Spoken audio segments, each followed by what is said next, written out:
Hello and welcome to this Unity tutorial on polymorphy.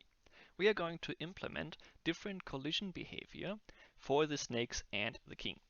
So you can see that the snakes will turn around if they collide with each other, and then if the king will jump on top of them, they will disappear and the king will execute another jump. If I run from the side into a snake, I lose and the level restarts. We are going to use polymorphy to implement this because we react to the same collision event between two controllers but in different ways.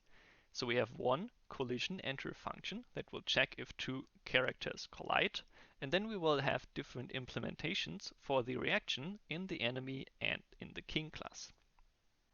Let's start by adding the onCollision logic to our controller2D. At the end of the file, I will add the function onCollision enter 2D. And first in here, try to grab whatever controller 2D we would collide with, if there is any attached to the game object of the collision. That we can just use the getComponent function here with controller 2D. Then we can check if that is the case. So if we collide with something, or also we could, maybe it is a bit easier to see if we did not collide with something that has a controller attached, and then simply return. So don't do anything. Now in the case of a collision with another controller, we want to notify this controller and of course also ourselves with this collision and also the direction of that collision, so we can do, depending on the collision direction, different kinds of things. The direction is quite easily calculated.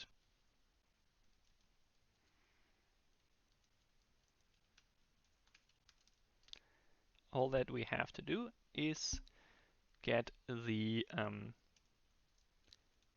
position of the game object that we collide with and subtract our own position.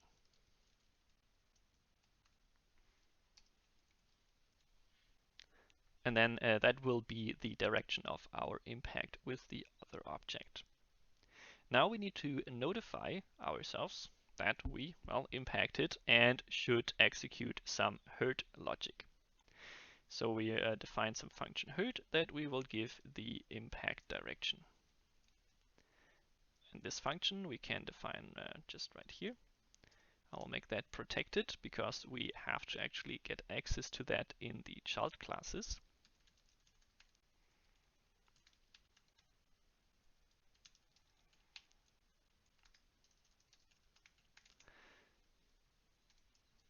Impact direction.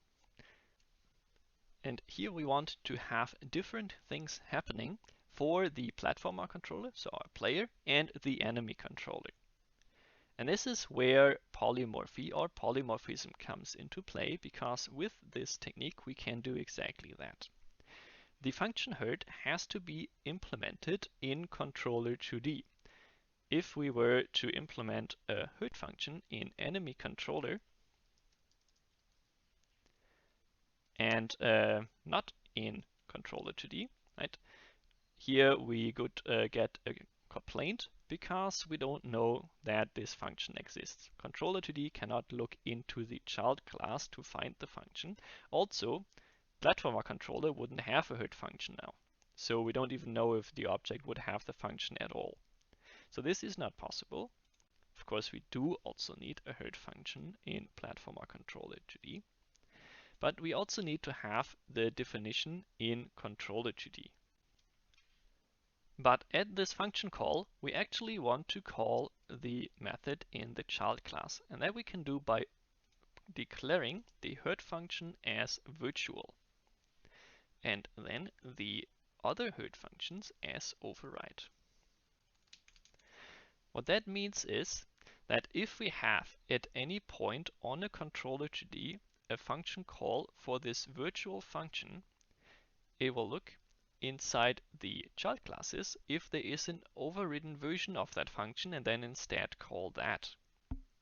This is why it's called polymorphism, because the function has multiple definitions, and which kind of function will be executed depends on what kind of instance of the class we are having. Do we have an instance of the base class or one of the child classes, and then which child class? This is an extremely handy technique. It allows us to tell a controller to the, hey, you just got hurt, but what you're gonna do when you got hurt, well, that is up to you. So the base class method is actually gonna remain empty because we don't know what should happen in this case. We don't really care. We only have either an enemy or a platformer controller, so our player. So let's go ahead and implement the logic for the enemy. In here, we want to turn around if we are impacted sort of horizontally, and we want to be killed if we are impacted from the top. So if somebody jumps on our head. We can do that by asking the impact direction. If it is more horizontal than vertical, for this we can compare the absolute value of the x component and see if it is bigger than the absolute value of the y component.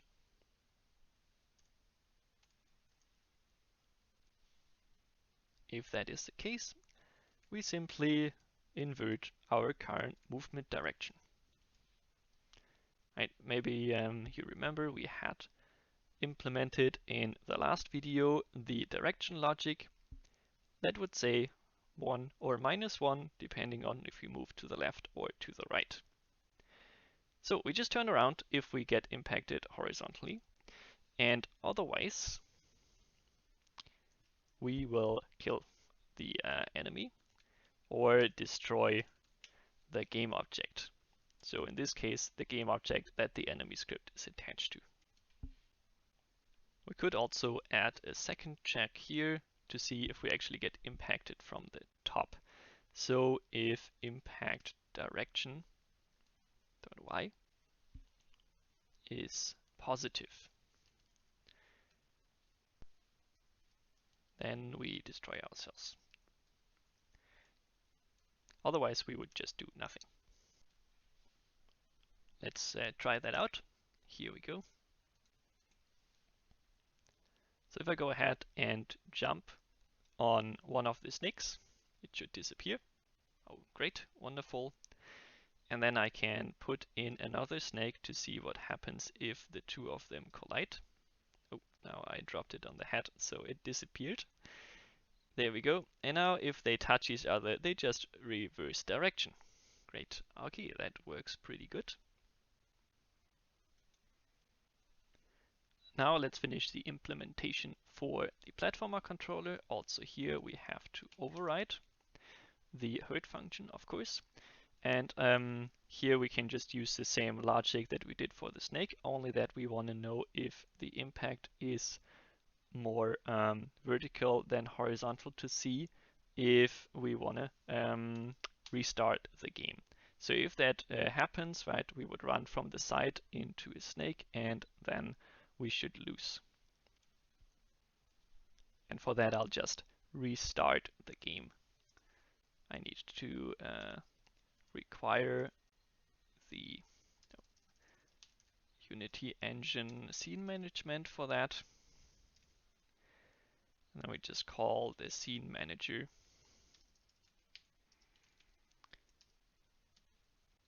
load scene function with the active scene name. Okay. Another fun thing we can add here is if we impact from the top, so else, we are going to actually simply double jump or trigger a jump from the impact. We can use the logic here. So we're just gonna request our rigid body velocity. Then we set the vertical value of the velocity to our jump force and apply that back. So this way, if we jump on top of an enemy, we're gonna automatically jump again. And just to be sure that we don't accidentally hit a snake from the bottom, of course, if the impact direction is positive,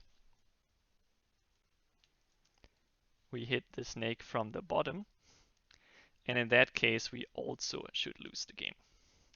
Only if we hit the snake from the top, then we should do a double jump. Yes, let's try that out.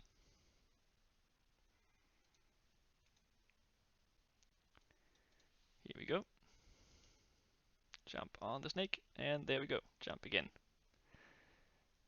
Great. And there it is. To sum up, polymorphy in Unity, a very handy tool if you have game objects that share some characteristics but have to have different responses to some actions. So if you want to notify a game object that something just happened, but you don't really care what specific action that game object will do, so in our case, the impact between the king and the snakes, if the king impacts the snake from the top, he will double jump and the snake will be destroyed.